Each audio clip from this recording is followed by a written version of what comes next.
Genshin crashed, revealing green screen Moga-chan. Okay, kind of weird.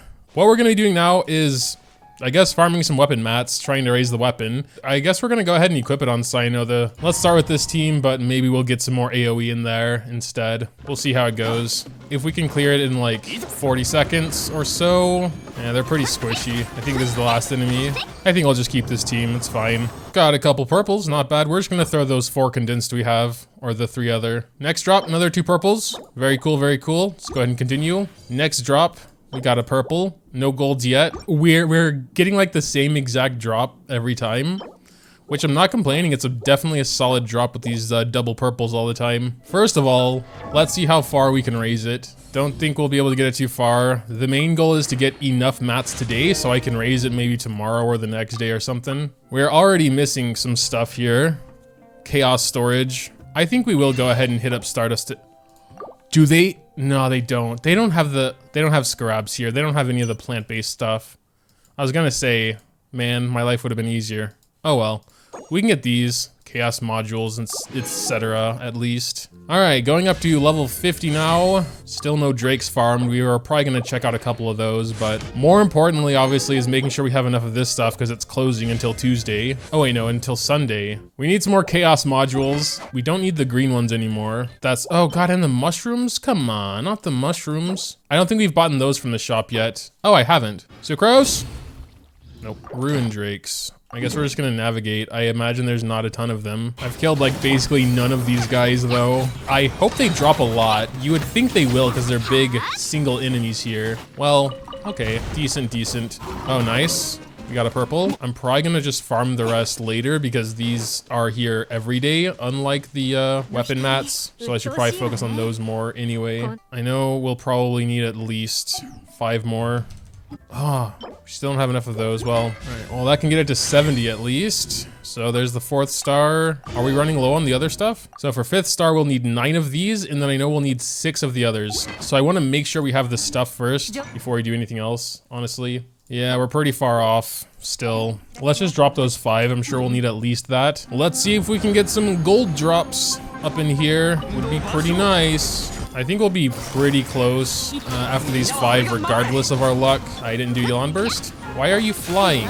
We got a single purple, not bad. Did I not get condensed? All over the place today it seems. I'm saving my fragiles for a rainy day, okay? You know, maybe I'll need them all at once for something. 2 more purple drops, so we should have enough purples now. No, but we still need 6 golds, which is like way more purples. That's how it's gonna be, huh? We already got some pretty good drops. Still no golds, but like most runs had purples. I think all but that one actually had purples. That was a pretty good run.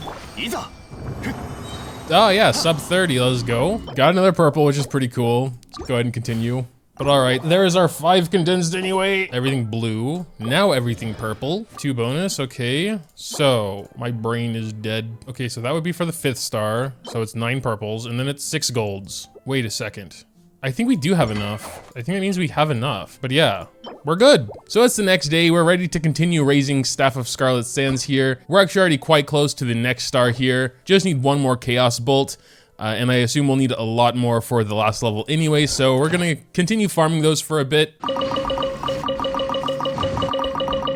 All right, we farmed all of the Adventure Handbook dudes. I'm hoping we got a lot of the lower grade ones because otherwise this is definitely not enough to max it. There's the 5th star. Let's just go ahead and auto add. We should have enough of that stuff. It always shocks me a little bit, even though I know they need 27 purples for the last stuff. We do have enough of the crystalline cyst dust, whatever, but it's not looking very hopeful we got that much of the smaller grade stuff. But yeah, 83, that'll make 27 blues. Come on, Sucrose. 3 bonus, 2 bonus. A little bit disappointing, but it is what it is. And then yeah, we can make 18 of the purples. We're actually closer than I thought. If we can get like 2 or 3 bonus, maybe? 1 bonus, come on. Definitely should have been closer to 2, Sucrose. That being said, we're closer than I thought we would be, but still a little bit of ways. We need 4 more. The Stardust Exchange just reset. We're going to grab the important stuff first, obviously. And then yeah, we can grab just 12? That might actually be close to enough already, especially with the green ones here. Especially if maybe Sucrose can give us a bonus at one point. A good bonus? Okay, there we go. 2 bonus on 6. That's what I'm talking about. And then yeah, 7 is definitely enough. So, hey, we're good. We can max it. Very, very cool. Enhance for the final time. 6th star. Auto add. Kaboom. And there it is. Has very similar stats to a lot of the crit rate heavy weapons with lower base attack. Like Primordial Jade Cutter here, same exact stats actually. And it's considered a very, very good sword because you get like almost all the crit rate you need just from the weapon. It's pretty cool. And the low base attack actually isn't that bad considering the passive. The equipping character gains 52% of their element's mastery as bonus attack. When an elemental skill hits opponents, you'll gain an additional 28% of the element's mastery they have, and that stacks up to 3 times. Obviously, it's Cyno's weapon. It's very good for him. He can get those 3 stacks really quickly because in burst mode, his skills go boom, boom, boom. You know, they're fast. So in total, once you have all 3 stacks, that's 136% of his element's mastery. In his current build, he has around 400. So he could have more element's mastery, but even as it is, that's over 500 attack extra, just from the passive. That's over half of a well-built and level 13 Binny Burst. We are gonna actually test it to make sure it works how I just described. We should be able to see the actual attack increase here in the stats. So what I like to do for weapon videos is not the obvious and just using them with the character they're designed for, but seeing who else can maybe take advantage of it. For that, we're gonna go to the character archive and select Polearm, and here you can see the 11 Polearm users that are in the game currently. There are a few criteria that is required to use this Polearm. Number 1, the character wants to be built with a good amount of elements mastery. Number 2, getting the 3 stacks won't take too long. And number 3, it's someone who actually wants a good amount of attack. Hu Tao fails it for a variety of reasons. Her elemental skill doesn't even hit anything. She primarily scales off of HP, and you only want a moderate amount of elemental mastery on her. Xiao is one of the only anima users that don't really want a ton of elemental mastery. Geos typically don't either. Cyno, yes, of course. With the new Electro reaction, Shogun might appreciate a bit more elemental mastery than usual, but energy recharge is always going to be the most important stat for her. Candace, I'm not too familiar with yet, but from what I know, she is more of a support, and her elemental skill has a pretty short cooldown, but I don't know if she could really take much advantage of it, mainly due to the fact she's a support. Jumping back to Shogun for a second though, the weapon passive says when elemental skills hit, and when you do Shogun's elemental skill, it hits pretty consistently for a long time, so those 3 stacks will be very easy, probably the easiest for Shogun out of anyone. Toma's a pretty hard no as well. I mean, he's mainly a support character, his elemental skill has too long of a cooldown, etc, etc. We already talked about Hu Tao, really doesn't suit her at all. Shanling might be another contender here. If you throw Guoba in the right spot, he should be able to keep up the stacks relatively easily. Shanling could also definitely use some elemental mastery, but again, for her, energy recharge is just very, very important, and I'm not sure how much stats you can sacrifice for elemental mastery. Besides that, we have the free 4-star The Catch, which is just a pretty amazing polearm for Shanling in particular, and even Shogun. I don't think Shinha would be able to keep up with the stacks. Outside of that, you're not really stacking elemental mastery on her, just as much attack as possible. For Rosaria, it actually could be pretty solid. Her elemental skill does hit twice, and it's not on a massive cooldown, but mainly because of the stats. It has a massive amount of crit rate, and you want to build Rosaria as close to 100 as possible because her passive gives 15% of her crit rate to everyone else after doing burst. So I think Rosaria, maybe Shogun, although that's a little iffy, and Candace I'm not too sure on.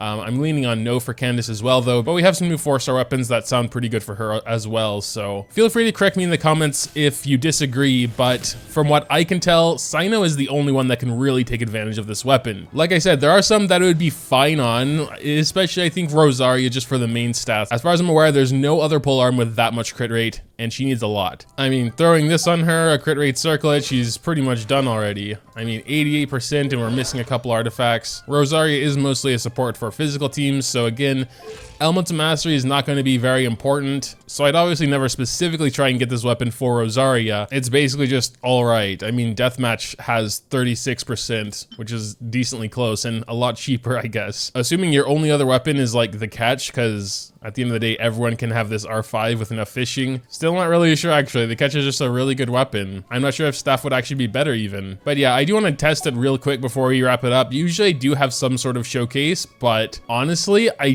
don't really really think it's good for anyone besides Cyno. That is kind of how they've been doing weapons a lot recently. I don't have a massive problem with it, I guess. But yeah, there just aren't that many polearm users that want to focus heavily into Elemental Mastery, and you need to for the passive. So essentially what I want to do is just have Shogun alone in my party. She has 1800 attack. She has 68 Elemental Mastery, so the attack increase is going to be absolutely minuscule. But I just want to make sure this is all understood, because I know there are a couple text things in Genshin where it's not particularly clear what is actually going on. We are already getting about 30 attack because of the passive. What I like to do is swap out this attack sands for another attack sands that has a lot of Elements of Mastery on it. Then nothing else will change except we get more Elements of Mastery, and we'll see if that works kind of immediately. Here we have this attack sands with 82. So we're just gonna take that from Ganyu and then go back to our attributes, and you can see our attack did go up by another 80 or so, even though we gained 0 attack from that artifact swap. This should make the stacks a little bit clearer to see as well. There we go, there's a mid-trill. That should do. So we have 1884.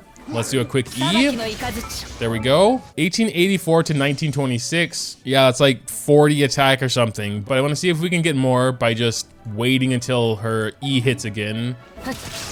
There we go. Yes, 1968. Okay. And then finally here at 2010. So she can trigger the stacks very, very easily. I just don't know if it's necessarily worth it. But yeah, I guess that'll pretty much do it. As far as I can see, it's really only good for Cyno. Of course, the base stats alone are very favorable for a lot of characters. 44 crit rate is quite nice, but you know, taking advantage of the passive is pretty nice too. Make sure to tell me what you think though in the comments down below. Dropping a like or subscribing to the channel if you enjoyed is always greatly appreciated as well. Thanks, as always, for watching. And until next time.